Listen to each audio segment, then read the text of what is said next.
Hello, and welcome back to the More Money Podcast. This is episode 305, and I'm your host, Jessica Morehouse. Hello, welcome. My name is Jessica. Welcome to the show.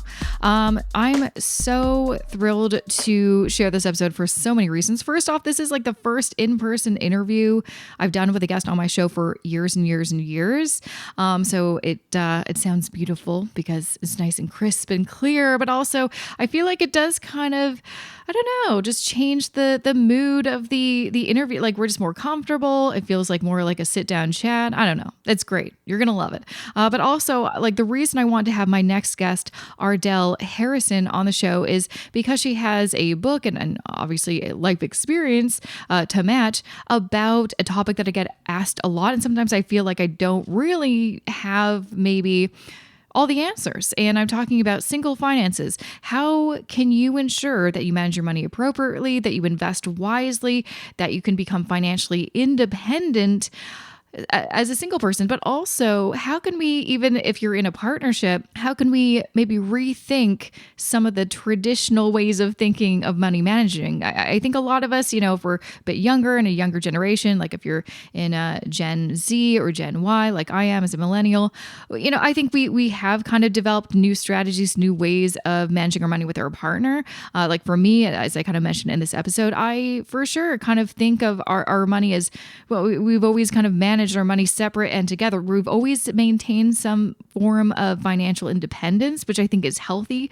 because it's not really fun always having to answer to someone if you want to buy something. So we created a system that works for us. But it's just like talking about how can we develop different ways of thinking about money, talking about money, managing money, whether we're single or in a partnership. And I think you're going to love this episode. So the name of her book is called Bank on Yourself: Why Every Woman Should Plan Financially to Be Single, even if she's not. Of course, the same goes for men. It's not just for women, but she obviously has, as a woman, a female perspective. But what's so great about Ardelle is she draws a lot of what she writes about and shares in this episode from her personal experience. So a little bit about Ardelle. So Ardelle became more interested in personal finance out of necessity, of wanting to travel. So far, she has been to over 35 countries. She also needed to learn, how to pay for post-secondary education. She has 2 postgraduate degrees plus a year of doctorate studies. And also she wanted to figure out how can she on her own purchase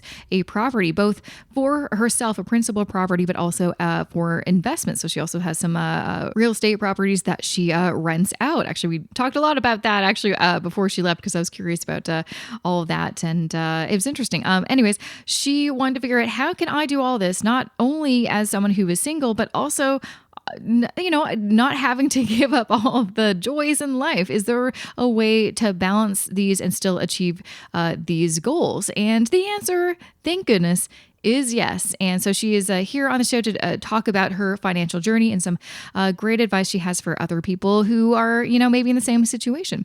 So before I get to that interview with Ardelle, I just want to share a few words about this podcast episode's sponsor. This episode of the More Money Podcast is supported by Harvest ETFs. I talk a lot about ETFs on this podcast, but not all ETFs are created equal. Although in the late 90s, ETFs first started out as products that would track the movements of a broad market index like the S&P 500, now there are a plethora of active and niche ETFs to choose from. For example, if you want to ensure part of your investment portfolio is investing in clean energy companies, you may want to check out HCLN. That's Harvest's Clean Energy ETF. It invests in the 40 largest clean energy issuers from North America, Europe, and Asia. And if you're interested in future growth in the space economy, then ORBT, or Orbit, Harvest's Space Innovation Index ETF, can give you exposure to companies focused on space innovation, such as satellite owners and rocket launch technology companies. This is all to say that if you're looking for something outside of your regular index ETF, you've got options. A lot of them. And Harvest ETFs has a big selection to choose from. To learn more about Harvest ETFs, their ETF lineup, and even just to learn more about ETF investing in general, Harvest hosts their own Harvest Talks podcast. Visit harvestportfolios.com. Once again, that's harvestportfolios.com. Welcome to the More Money Podcast, Ardelle. I'm so excited to have you on the show. Thank you so much for having me. I'm looking very forward to chatting with you. Yay, perfect. And also this is very special because you are in studio in my house recording this, and I have not done a recording live with someone. I mean, the last time was with my sister at the beginning of this show, so make sure to check that out with my sister Sarah. But with a guest, an actual guest who was not blood related to me, it's been, I think, years. I mean, definitely years since COVID. Has been like 2 years now. So I'm so excited to have you in person. This is exciting.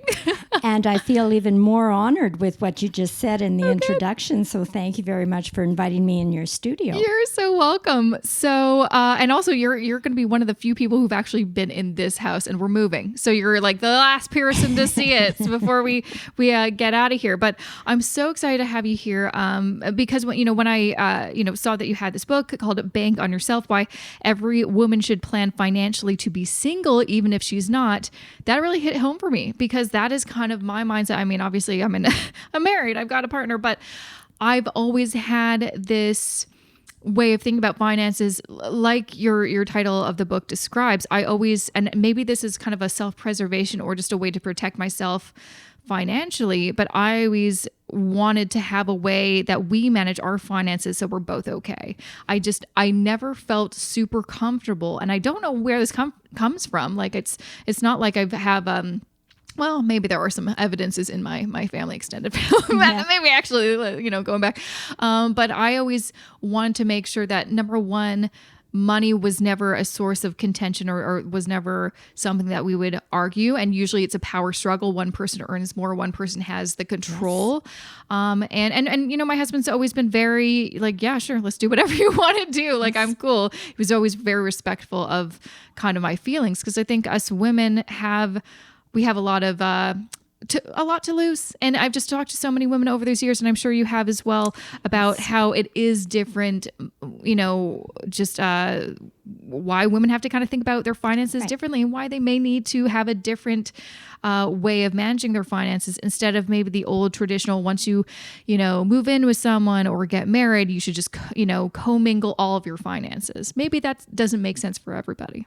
Well, I like the direction that you're thinking that everybody should be discussing this, whether you're like me and has been single and always single, whether you're a woman like you who is married. My writing partner was happily married and 2 children. Or whether you're a woman like we interviewed for our book who is single again. So either through high divorce rates or unfortunately death or just disaster in life too. And whether you're male or female, it is always good to think about how you discuss these topics with your spouse, significant other, and also how much you know on your own, whether you're partnered or not. So very important facts that you already raised.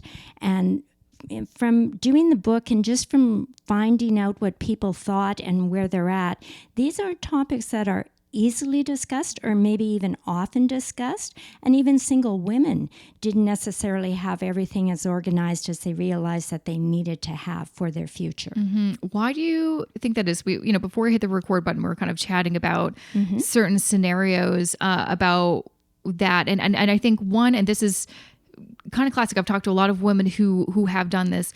A lot of women expect, and again, I think this is just like the societal norms. We think that we'll get our finances in order once we meet that partner and then we start a life together, instead of just planning our lives as an individual. And if we meet someone, great. If not, we should still have a plan. Why do you think a lot of people, and this isn't just women, but it is largely women, let's be honest, kind of plan or almost delaying planning their kind of financial future until they meet, their future partner, if they, Well, this is going to be my opinion from the women that I spoke to, and also being a retired teacher and having being exposed and spoke to younger women too. Could be partly a generational thing. So when I look at my grandmother's generation or my mother's generation, I think that was the expectation.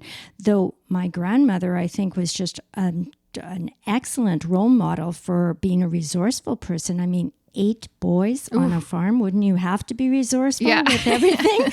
And then my mom was very knowledgeable and very organized. And I think that was just my mom being my mom. How much of that hurt my dad's ego, I'm not sure. But they certainly were an organized couple. So I had very good role models in previous generations.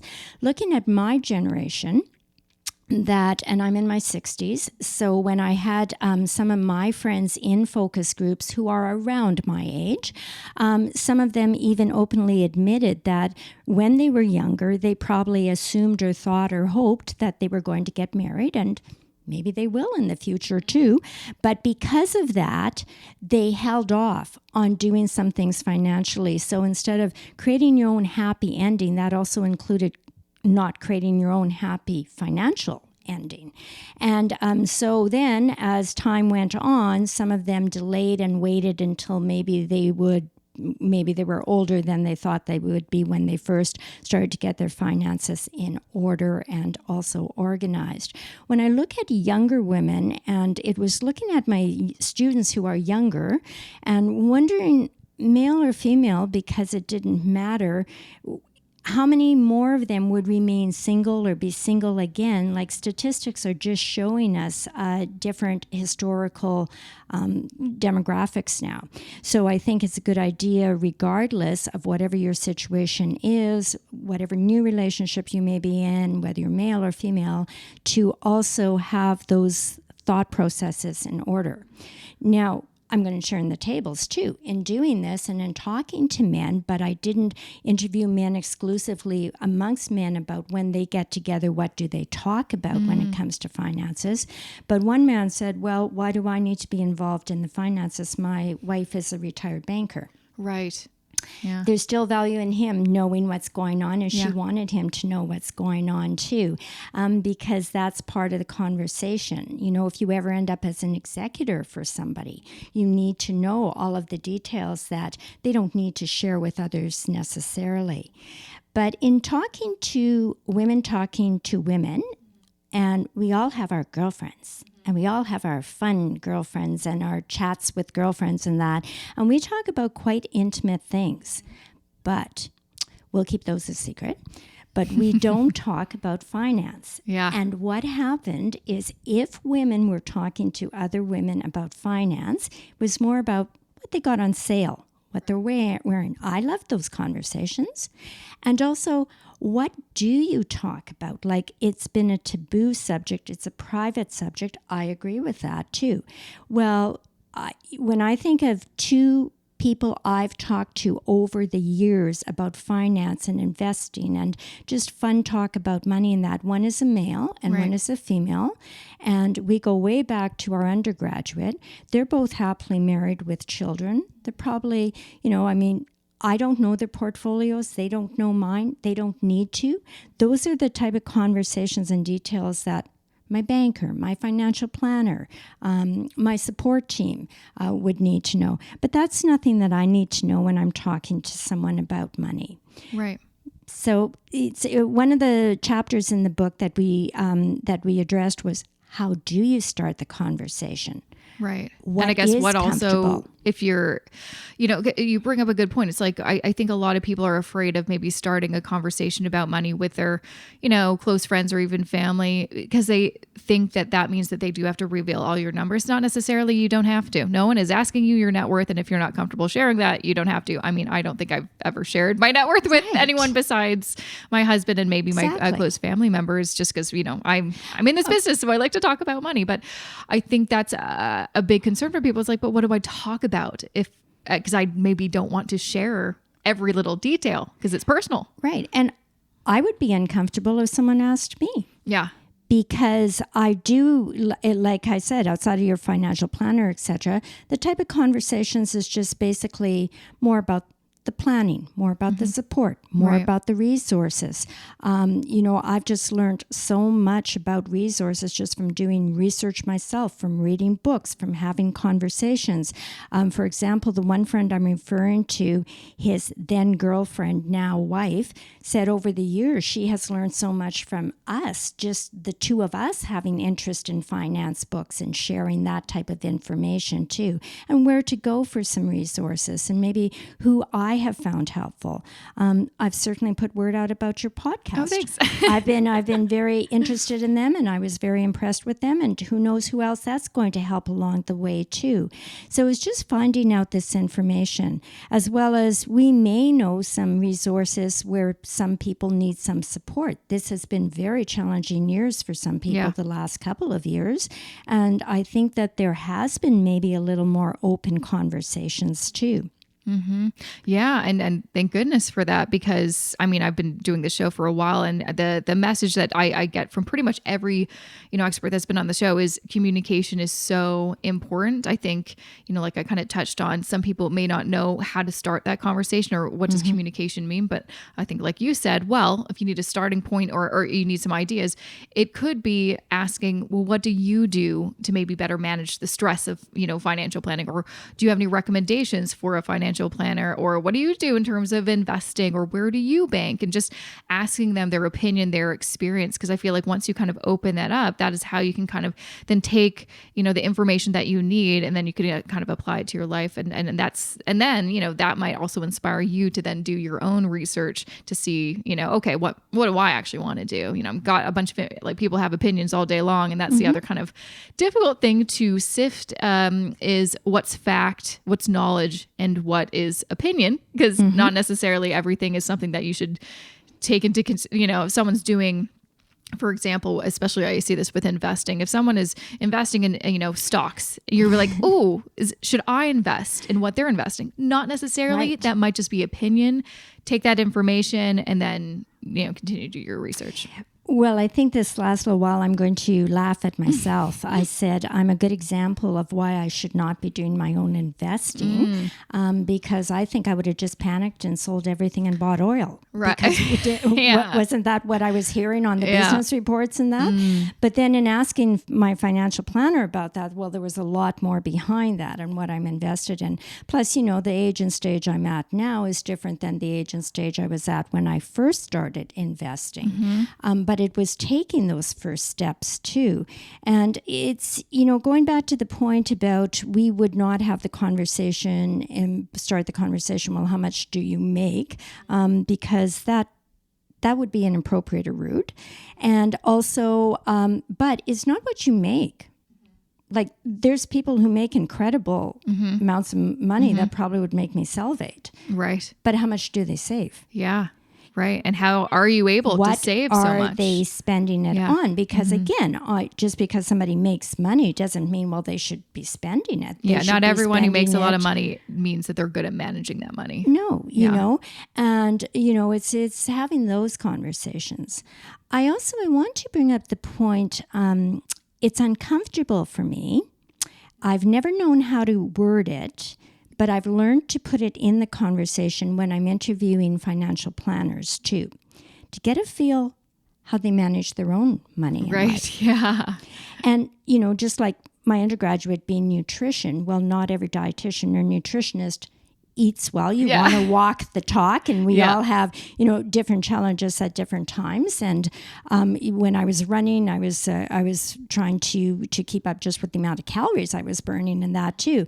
So it's just the same thing if I equate it to also finance background. But sooner or later, if you're listening to the finance people you're working with, you get a good feel for how they manage things. They don't have to be in the same situation as me. They don't have to be at the same age and stage in life as I do. I actually wouldn't want them to be, because I'm retired now, and then if they soon will retire, I'll be back. Yeah, you'll to need where new financial. I was, right?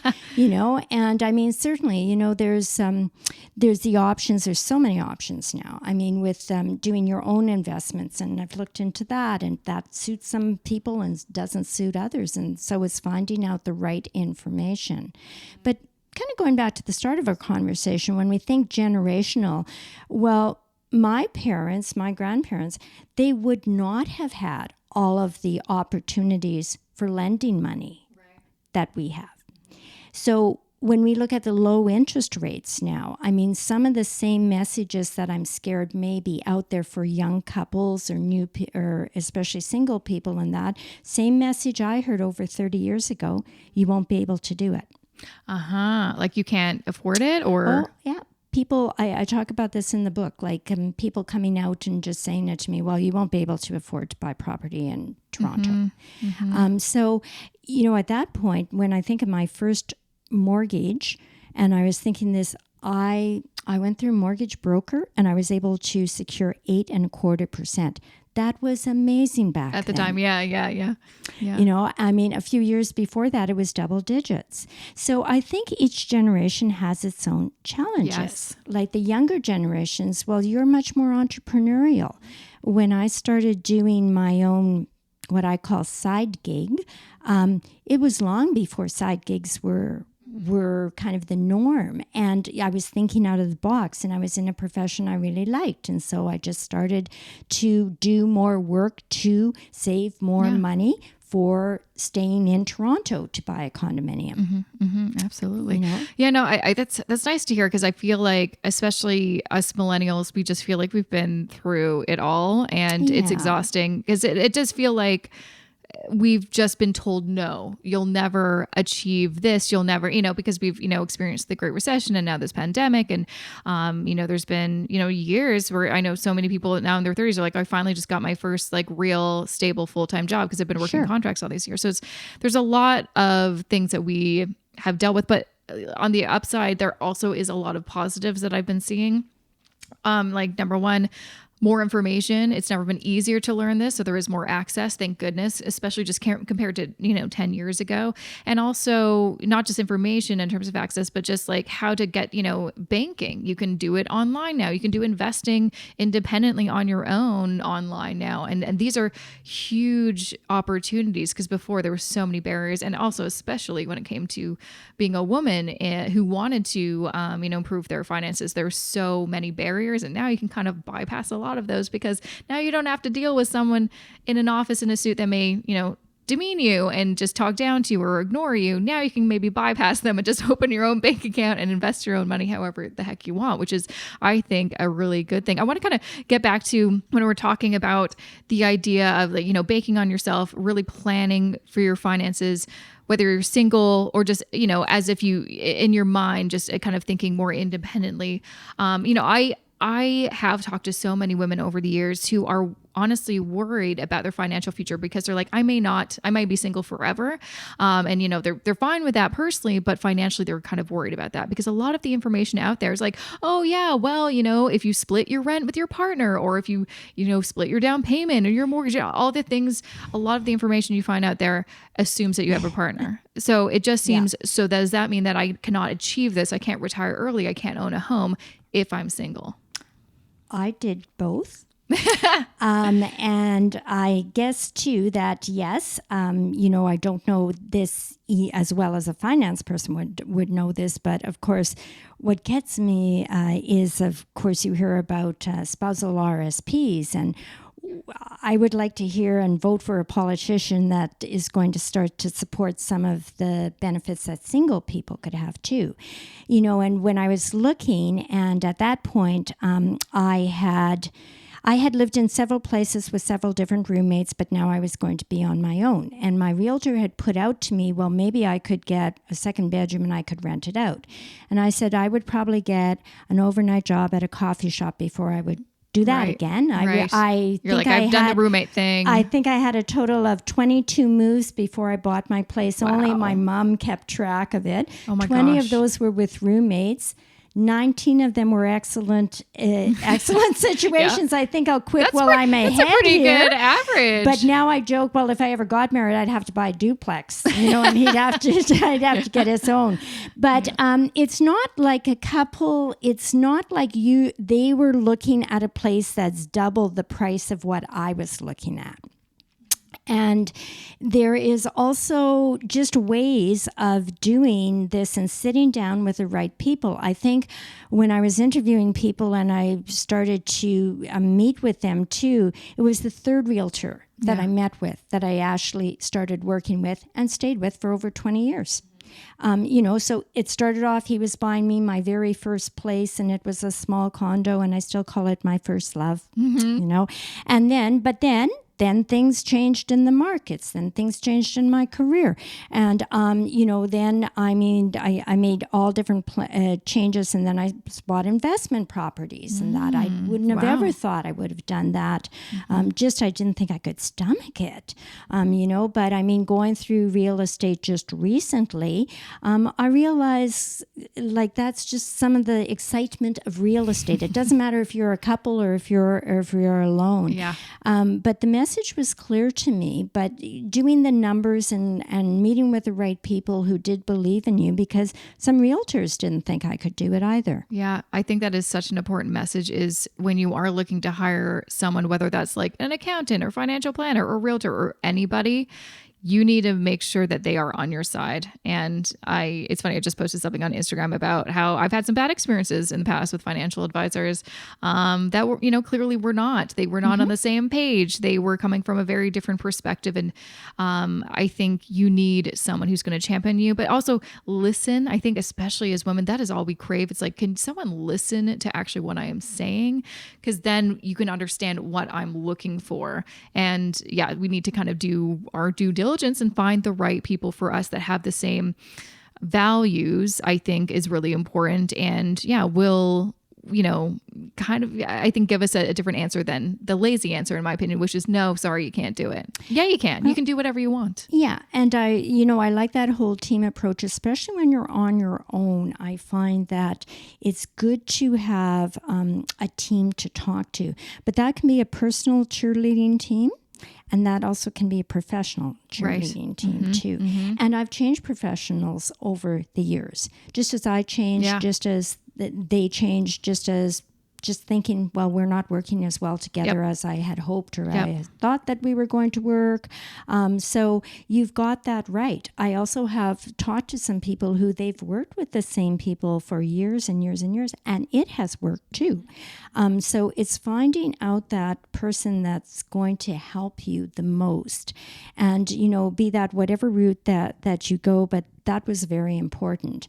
And I think with that in mind, when I go back over 30 years ago, I did not have a girlfriend that had bought property by herself yet. Yeah. But I do now. Yeah. And, did I learn from my male friends? Yes. So that meant I had to have a conversation with them as well, too. So sometimes, I had to wait. I remember I thought I'd rather wait and stay in Toronto and get more money together and see what I decide to do. So it's just giving them not only hope, but also it is a possibility. I feel awful that your generation is hearing no more than maybe other previous generations did. And just it really recently. depends, I think, on who you're asking too. Like since we've been kind of talking about like it's important to have the right people on your team or the right professionals or people in your personal life to believe in you and to encourage you. I've definitely been seeing, kind of two things. Like I feel like, and this is maybe just me projecting my personal experiences, but on in some areas a lot of no's, but in some other areas a lot of yeses. I feel like kind of the older generations, again, like the people that have maybe been in the financial industry for decades, don't necessarily understand that saying no to a millennial is, in my opinion, a dumb idea, because it's like, you could have that person as your client for years and years and years. But I guess you just don't see the value right now. And so that's why I feel like we're getting a lot of no's. But then there's a lot of people who do get it, who do understand, oh yes, I see that they have a different experience and different background and different needs. And so there's a lot of like also motivation, empowerment. I see this a lot, especially over the past couple of years, just because of COVID, we've all been at home, and on social media, there's been an influx of, financial educators and people, trying to empower others, which I think is also really exciting. So again, there's both sides. There's Sure. But you have to recognize who you're with. Like we learn, in the book, it's stated we learn from our negative role models as well as our positive. Mm-hmm. And so sometimes even, someone of an older generation could be either or to someone. Now, maybe they would like the younger generation to learn from their mistakes if they're willing to admit whatever mistakes and if they use that powerful of a word too. But also things change. And so I learn from younger generations a lot about technology and a lot about what's out there and resources, etc. So it's got to have a two-way conversation in that way. Yeah. And I guess too that you could be looking at I think the big plus with the younger generations, one of the many big pluses too, is the time that could be ahead of you. Yeah. So that's very exciting. Where someone like who's retired already, they don't have the same amount of time that their children do, maybe, if they're going to delve into their savings, or they're going to take some risk, or they're going to make some choices with their money and that too. And it's scary on your own, but it's extremely rewarding, and it can be done. And the nice thing is you get to decide too a lot of decisions just because you are on your own. So if I said, well, no, I want to stay and work longer and harder and get more money to stay in Toronto, but I was with a partner who said, well, I'm not willing to do that. I'm willing to move to the suburbs, or I'm willing to move to a smaller town, and that there's a lot more energy and a lot more time that has to go into negotiating. When you're on your own, you can argue with yourself. I do that sometimes. Yeah. But, as long as you do the research and you know who you can go to and who you want to get advice from, that's not always the people who give you advice. Because, like you say, there's a lot of people who will freely give their opinion and their advice, be it on media or be it in person. Mm-hmm. I'm curious with your experience, because you were able to achieve this on your own. Mm-hmm. And again, I think a lot of people are like, oh, I just can't imagine how I could do it. What were some of the, I guess, no's or people that didn't believe in you? What did you kind of hear from them? And then what did you do to basically say, well, I'll show you? And right. Like you did make a huge achievement. I sometimes even I think for myself, I'm like, I don't know if I could do this on my own. It is sometimes easier with a partner because there's two incomes. So how were you able to do this? Okay, so one example, and I think I wrote this in the book, it was in the back of my mind when this came. The full-time job I was at the point, there were two women who would have been in positions equivalent to mine, and they both had husbands, and the husbands worked as professionals. And one of them just came out one day and said, you won't be able to do this on your own. Wow. And they figured out what I made, and they figured out what they made as a couple. And I just kept quiet, but I think there was steam coming from my ears. So I think that motivated me. Because I remember turning my back and thinking, yes, I will. I have 4 other jobs you don't know about. Yeah. And I know that people are saying, wait, Ardelle, I'm not doing 5 jobs. Well, I was doing my own business at the time. So I had clients, and then I had a contract up at the university. Like, these were all enjoyable things to me too. I was younger. I had more energy. I think I have energy now too. Yeah. And yes, I would say it doesn't matter what generation you are. Even my parents' generation worked hard for what they wanted. So I remember that just being blatant. The second thing is what people say non-verbally. Yeah. Okay. So rest in peace, my parents. When I told them I bought my first place, I think they went silent on the phone. I wasn't sure that they were still standing, I don't think they believed it. Yeah. And I said, now, I told you I was looking. I hope that you took me seriously. So then my dad being a dad, well, are you calling for money? No, because I've signed the papers. I was pre-approved. That doesn't mean you will get a mortgage, but already I had gotten my mortgage, and I told them, I wasn't sure my mom was still standing on what was back then the extension, if people know what that is, So I think part of it was, again, they didn't know that, they didn't know anyone who was on their own at that time, especially their daughter, because you're always going to be their little girl. And, they did teach me well about my money habits and that too. And then, of course, my dad, when he caught his breath, said, well, good for you. Yeah. Yeah. So expect to hear it verbally, expect to see it non-verbally too. But that's where you just have to be encouraged, and you have to be thick-skinned. You have to be persevered, like many things in life too, whatever your goals are. Yeah. I mean, I can totally agree with that. I've definitely had that's a big motivator, I think, for me. It always has been, whether that's good or not, the show your kind of critics that they're wrong. It's like, I'll show you that I can achieve this. And that is a really powerful, way to, I guess, turn a negative into a positive, right? And like you said, it's not easy. You had to work several jobs. You worked really hard to achieve what you did, but you did it. And I think that's the really important thing to remember. It is possible. It's not easy to get there, right? And now I'm having some flashbacks here too, because I remember after seeing the place that I bought, I was sitting in a coffee shop and I was alone, and I remember going through, it had the top 3 things that I wanted, that I told my agent I wanted, and others things that were negotiable. So then I thought, okay, it's now or never. I'm going to jump off the deep end.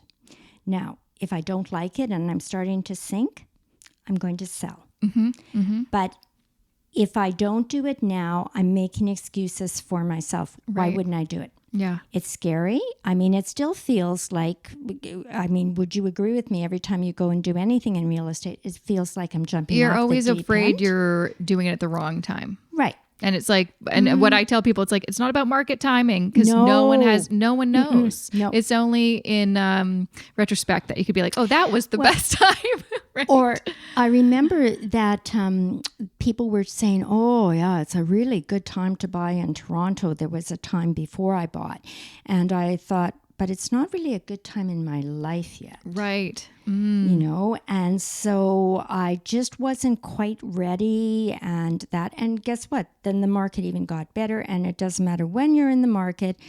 There's going to be, as soon as you buy, I talk about it, buyer's remorse. You're going to find something better. You're going to wonder why you bought it, and that's pretty typical. Again, is it right in your life? Even if you are going in and you're doing a higher interest rate, is it right in your life? And just because everybody else is doing it doesn't mean it's right for you. Yeah. So it's just a matter of kind of, when it is, but also my backup, I always think, well, what's the worst that can happen? And what would I do? So what's the worst that can happen? What would I do? Well, then I just say home ownership isn't what I thought it was going to be for me, so I'd like to sell this place.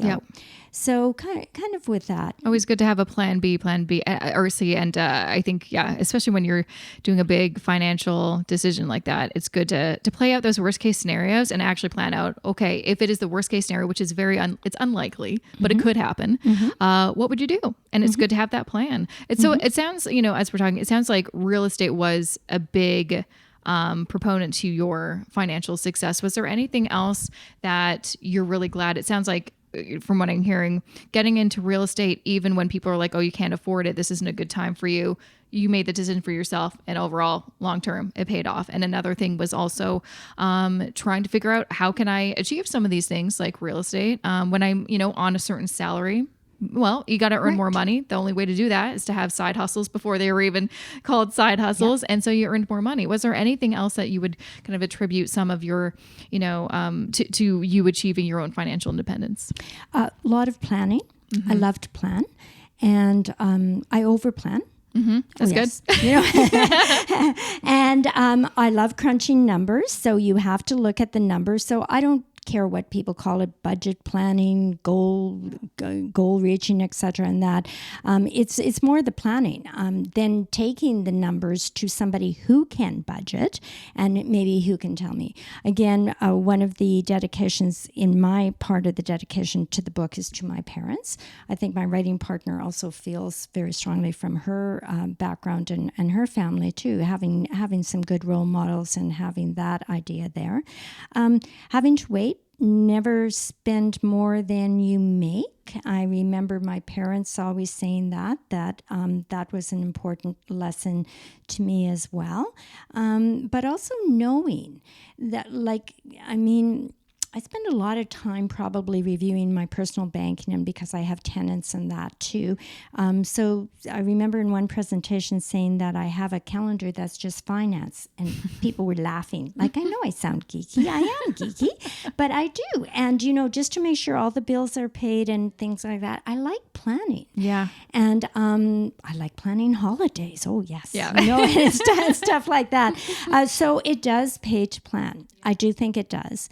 And with that, to also have a backup plan. I think most of my life was plan B, if not plan C. And then it actually turned out, in a way that I felt like I wanted a home, and I felt more of a home if I bought real estate, but that doesn't necessarily need to be the case too. I've traveled, and I've felt quite at home being away from home in that way too.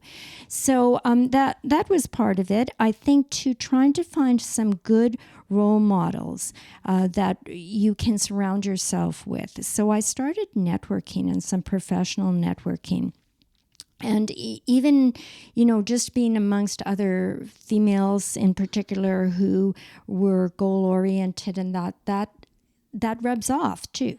And that's a start of conversation, and also gets you networking and meeting other people with things. So what's that book, Feel the Fear and Do It Anyway? Yeah.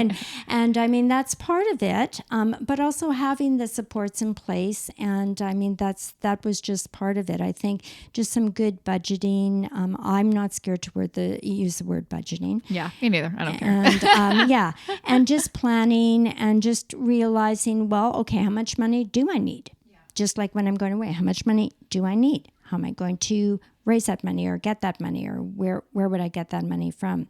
Also, I alluded to it before, but changing professionals as I felt that they could help me. Yeah. And I really do, give thanks to the people who did help me, such as accountants that I worked with, real estate, bankers. There's some that come to mind that really, they were instrumental in helping me. That's awesome. And being quite upfront with me too about choices, and they would be opinions of people's who I'd ask and I would respect and I would consider, but that doesn't mean that I have to follow what they're saying. Amazing. Well, that's helpful. I feel like that's a lot of good advice for people listening. And I know we kind of talked a lot about, if you're living your life just single forever, but also all of this can be applied for if you're newly single, out of a relationship, no matter what age. And the thing that I hear often from people who are, a relationship's ended is, I wish I, took care of, got more financial independence earlier, or is it too late for me? And you're shaking your head. Of course not. No. It is never too late. Yeah. It may feel uncomfortable because this is very new, especially if you've never been, in control of the finances or the money manager of the family. But, I think, like you said, it's so important to find those people who can champion you and those role models, so you can get out of that kind of mindset that just because you've never done this means you can never do it in the future. You absolutely can. All of us start from somewhere. All of us start from scratch. So, it's never too late, but nothing, worth achieving is ever easy. But then when you get on the other side of it, doesn't it feel good? Right. And it just everything you say, it seems that I have said that in kind of my previous career too, when I worked in fitness and health and I was a trainer, and there would be people who maybe were just starting in fitness at the beginning and then found their own niche, and then, oh my gosh, went on and they did some great things like run marathons. And so, it's the same thing kind of, I say it's very similar in that way, if you can think of that, taking stages. Also, I'm going to speak to even my age and stage. We don't know what the future brings. So, suppose I fell in love.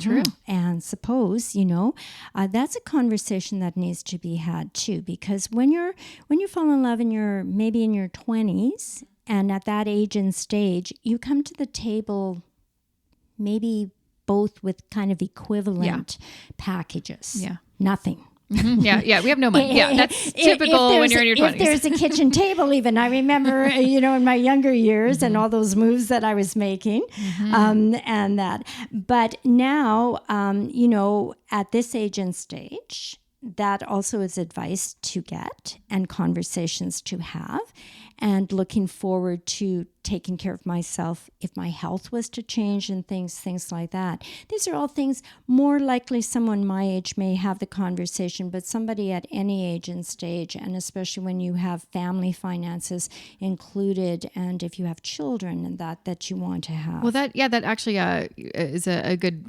question now. Say you're single and you're retired, you're living your best life, but what about, this is something I think about because me and my husband are probably not going to have children. What happens when we're older? What if he dies and then I'm on my own? Who is going to take care of me when I'm in my 80s? Yeah. Is that something how do you kind of plan for that? Is that, what are your thoughts on that? Yeah. Oh, that's almost another podcast. I know. Yeah, maybe that is. And I'll say now this is okay. So without knowing me and with the and with the listeners only listening to me, they may not even get this. But just the other day, I said that first rental condo that I bought is a son or daughter I never had. It's going to take care of me when I'm older, is what I always thought, why I bought it. For when I'm older, I want to make sure I'm comfortable. I don't have siblings and I don't have children. So would that mean if I went to stay someplace and it was expensive, or if I wanted private health care and that's why I kind of always thought of purchasing that at that time. At that time, the markets weren't doing well, and I was tired of seeing my statements producing what they weren't producing, and I was back to working as a professional because I had just finished teachers college and that. So that's how that came to be. So I guess also being open-minded and just thinking of that. I think that's the fear that stops people from talking about it. Oh, absolutely. Because they're scared. I mean, none of us like to talk about it, but it's such an important conversation to have, and that's just, again, just something I've had to delve into in depth because I'm alone and because I'd never want to put a particular person in charge of being my executors, say, especially in this situation. I don't want anything to happen, but especially having tenants and other properties, etc. So corporate executor is an option that a lot of people don't even ever think about, and sometimes even for elderly couples who don't want to, with their children, say, living globally, or children who aren't able to take on responsibility well, and that there's a lot of options. Well, it was only from me having conversations with others that I even learned about that. Yeah, so it's not, like you said, even if you have kids, it's not a done deal that they can move to Australia, Right, and have some other plans. I guess that goes back to your point of why it's so important to talk about it, but also to make plans, and plan A, B, and C, just in case, to know your options. That's right, and then, that it just like to encourage, that's certainly in looking around my classroom when I was in it, and just wondering, there's so much energy, there's so much hope when you're working with youth and younger people and that, and just wondering what's going through their mind and their future. And in doing some focus groups with much younger people too, who are just starting off in post-secondary, and that one of the messages that came up was they're comfortable with debt. They're used to debt. Well, they wouldn't have gotten to post-secondary probably, because that's quite expensive for a parent to certainly cover the cost of these days. But they also weren't sure how they were going to get out of debt. And I know you've touched on this on episodes too, like, well, good debt, bad debt. Well, good debt can become bad debt. Yeah. You buy a house that's too big for you to carry, or you go into a profession where there's not a lot of jobs in that. Good debt can become bad debt. And line of credit is still debt. Yeah. You Student just got to loan, be... It's still debt. Like, it's careful. anything you own that if something was to happen to you tomorrow would have to be paid off. Yep.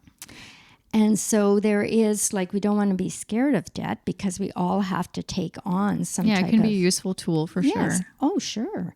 But we have to understand it too. And so, so that's where, getting the education and that. And not everybody who works in finance is out for sales either. I think that sometimes there's a bad rap there for different institutions or different people. Again, like in any profession, licensed or not, we're going to have people who are more ethical and people who we're more comfortable with. And those are the people who I want to support. Yeah, that's why it's so important to interview, not just, you wouldn't believe how many people I talk to. I'm like, oh, so you have a financial advisor or a financial planner. How did you choose them? I don't know. They were a recommendation from a friend, or they were just like my parents' guy or my parents' gal or something like that. And you need to interview these people to see if they're good for you. Just because they're a recommendation from a friend doesn't mean anything really. Like, you need to do your own due diligence and see. Sure. Absolutely. And what the fit and what the comfort level is, etc. And for everybody, that's going to be different, because if you're not comfortable with them, you're not going to be honest with them. They're not going to know everything that they should know. They're not going to get to know you as well as they should, and that. So, and then that kind of determines what works for you and what doesn't. Absolutely. Well, I know we could probably talk forever. I already have an interest. Like I'm thinking about a future podcast episode about planning for things when you're much older, which I feel like I haven't really delved into, but I've been thinking a lot more as my parents are reaching retirement. So anyways, that's for a future episode. But Ardelle, your book, Bank on Yourself, Why Every Woman Should Plan Financially to Be Single, Even if She's Not. Where can people grab a copy, and where can people follow you online? Are you on social media? Is that something that you do? How old am I? You're you know what? Not to everyone is. No. I don't know. I've been talking to so many people, and so many people are like, "No, I'm not." I'm like, "Good for you." I wish I could not be on social media if I had the choice. I'm on it no more than I need to be. My writing partner is, and also it is available on Kindle. Also, if people are comfortable, if you're comfortable, or I can give the information now, they can contact me through you, and the book is available through authors. It's $20. Okay, cool. And then it will be delivered, as you know, or it will be mailed if somebody wants it mailed out. So I can leave that information with you, and then if do you have a website or anything? For me personally, no. Okay. So, but the Plan Single is part of related. The book is on that site as well. Oh, okay, great, great, perfect. Yeah. So great. But Kindle, we were in, of course, all of the Amazon stores and all of the bookstores when we were first released, and also part of the International Women's Day for Manitoba Securities Commission and Money Smart Manitoba. So the bookstores out there too. Amazing. So as they reopen, they may be reshelving as well. Yeah. But my most recent research on this is that's where they are, and certainly through me and contact, I'm happy to give people a book. Perfect. Awesome. Well, thank you again for taking the time to come on over to my little studio, which is just my living room, guys, and sharing all of your wisdom. It's been a pleasure having you on the show. Well, it's been a lovely, comfortable studio. Oh, so thank you very much for the conversation. I hope that it has encouraged people. And if they need more encouragement, I'm happy to give that as well too, because you will feel discouraged at times too. But just hang in there. But you're proof that anything is possible. And if you keep on hearing no's, eventually you're going to get a yes. And maybe the yes has to come from you. That's right. I like that. Yeah. That's right. That's right. For sure. All right. And that was episode 305 with Ardelle Harrison. Her book is called Bank on Yourself: Why Every Woman Should Plan Financially to Be Single, Even If She's Not. Now, you can find this on Amazon. I also guarantee you could probably find it at your library, or you could also request your library to get copies in. But as Ardelle mentioned, I believe you can just email her and she can figure out how to get a copy to you if you want. So her email is Ardelle, ardelletoat@yahoo.ca. So that is where you can find a copy of her book to read for yourself. And she's not on social media. So she's like one of the few people on this planet who isn't on social media. And I'm a bit jealous because I wish sometimes I could take like a full-on social media break, but it's not going to happen. This is not going to happen. It's just not realistic, is it? No. Anyways, so things to share with you. Do not go away. Just have a few words I want to share about our podcast episode sponsor, and then I'll be right back. This episode of the More Money Podcast is supported by Harvest ETFs. Looking to add some sustainability or growth equities to your portfolio, but still want to be a long-term index investor like myself? Well, that's why I've got index funds in my core portfolio and a satellite portfolio to explore other types of securities that are non-index based. Now, some investors like to use their satellite portfolio to pick stocks, but you can also use it to invest in specific ETFs for potential higher returns without having to sacrifice diversification. For example, I know a lot of us want to invest in clean energy companies to put our dollars where our values are, but it may not make sense to invest in 40 different clean energy stocks. Instead, you can just buy HCLN, Harvest's clean energy ETF that gives you exposure to the 40 largest clean energy issuers from North America, Europe, and Asia. Or maybe you want to invest in blockchain technologies. Instead of picking a handful of companies to invest in, you could just buy HBLK, Harvest's Blockchain Technologies ETF, which holds almost 50 different companies inside it. This is all to say that if you're looking for something outside of your regular index ETF, you've got options, a lot of them. And Harvest ETFs has a big selection to choose from. To learn more about Harvest ETFs, their ETF lineup, and even just to learn more about ETF investing in general, Harvest hosts their own Harvest Talks podcast. Visit harvestportfolios.com. Once again, that's harvestportfolios.com. Okay, so first and foremost, and I always forget to tell you this, if you want to check out the show notes for this episode, make sure to go to jessicamorehouse.com/305. You can check out the show notes of any episode ever that I have done just by going to jessicamorehouse.com/ the number of that episode. Or if you're not sure what the episode number is, though it should be right there wherever you're listening, just go to jessicamorehouse.com/podcast. And it'll have all the episodes listed on my website for you to check out, all the podcast show notes. And the reason you want to check out the show notes is because there's going to be important links. Things that I mentioned throughout the episode will be in the podcast show notes. So make sure to check that out. Another thing that you want to check out, if you want to, you're inspired by this episode to take control of your finances. Well, I've got a free resource library you can opt into, sign up, make an account, and get all my freebies all in one nice little place. And it has honestly spreadsheets, budget spreadsheet. It also has checklists and guides. It has some videos, some past webinars I've done.